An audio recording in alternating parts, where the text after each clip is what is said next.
good looking, so refined. Say, wouldn't you like to know what's going on in my mind? So let me get right to the point.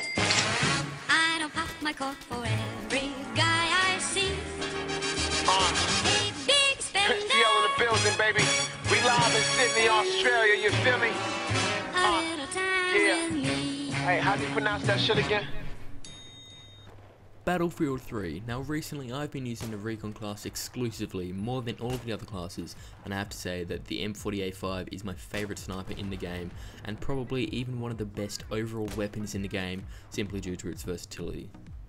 Now some of you guys might be long range snipers and might prefer the M98B, or you might be, you know, medium range, so you might like the J&G 90, which is also a long range. That's kind of a pretty versatile sniper as well, but you also might like the what is it, the CV90 or something like that. I can't remember exactly what it's called, but for me, I have to say that the M40A5 is definitely the best sniper in Battlefield 3 at the moment.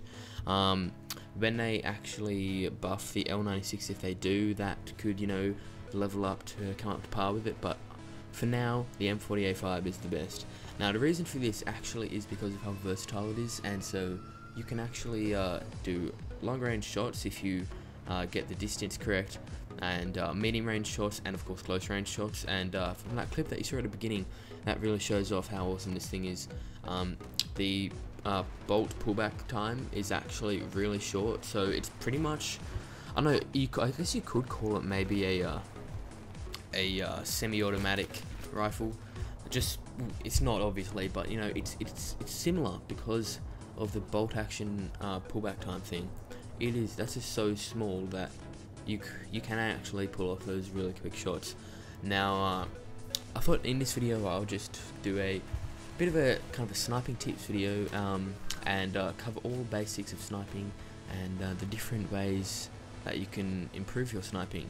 Now, obviously, the first thing that you're gonna need to do is practice with all the sniper rifles and figure out, I don't know how that bullet didn't hit this in, but and figure out which sniper is best for you. Now, I've played with all of them, and I have to say that this, I got the most amount of kills with this, and so that's obviously best with me.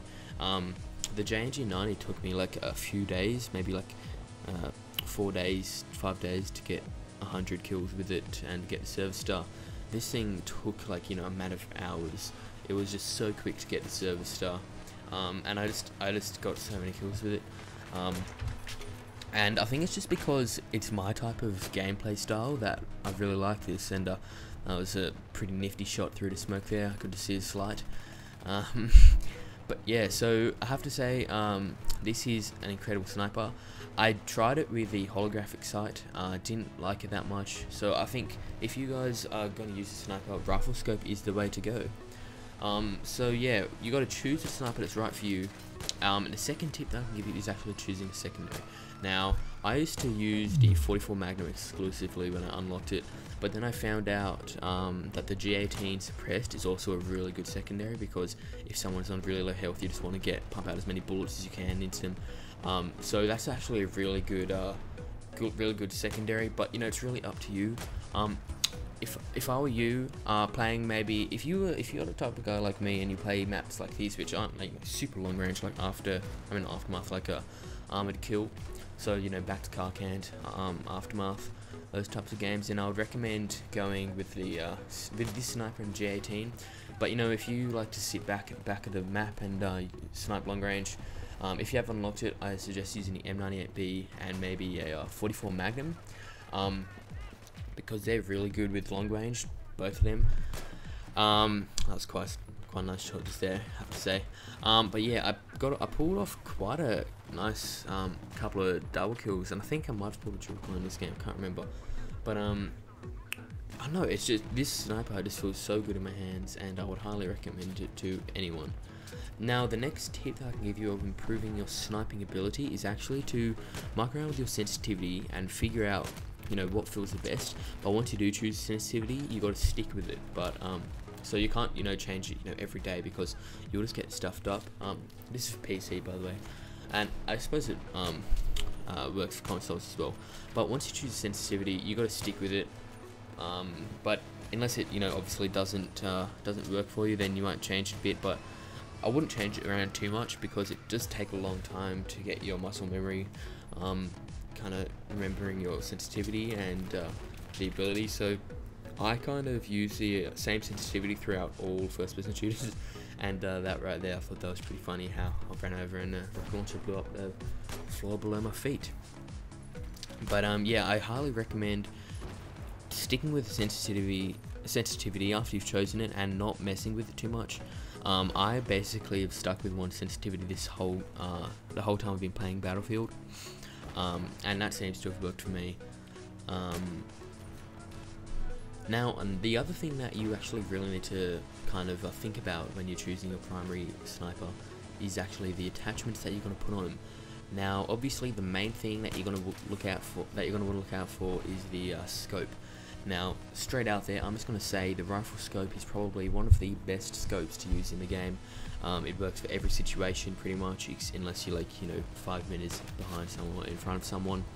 But if you are playing something like Armored Kill, you might want to use the 12 times zoom ballistic scope. But you know, most of the time the 8 times rifle scope works the best. It's awesome. It works in every situation. So yeah, I would just recommend using that scope straight out once you unlock it. For the second attachment, I would most likely recommend the straight pull bolt, simply because of the reason that it decreases the amount of time it takes you between shots quite significantly. Actually, if you're using something like the bipod, then you can't keep looking down the sight when you're trying to pull back your bolt, and so it kind of stuffs you up because you can still see if you actually hit the person, and you can adjust your aim while using straight pull bolt. But with the bipod, you need to unzoom, pull back your bolt, zoom back in, and shoot again. So it's a lot harder to use, and that was a bit of a fail there. But so yeah, straight pull bolt is probably the best. And for the final attachment, laser sight. If you're playing maps like this, you can get into close quarter situations, and this video actually saved me a couple of times having the laser sight. There's also the things like the suppressor and stuff, but that decreases your range by a lot, and you don't want that with bolt action sniper, especially the M48-5. So that's basically the end of the video, guys. I hope that I helped you out. I'm going to be making a short series of this, and I'm going to be covering all the different topics in a single video, so that hopefully I can help you guys out a bit more. But if you did enjoy this video, guys, please leave it a thumbs up and favorite if it really did help you a lot, and subscribe so that you can catch the rest of the series. So I hope you guys enjoyed, and I will see you later.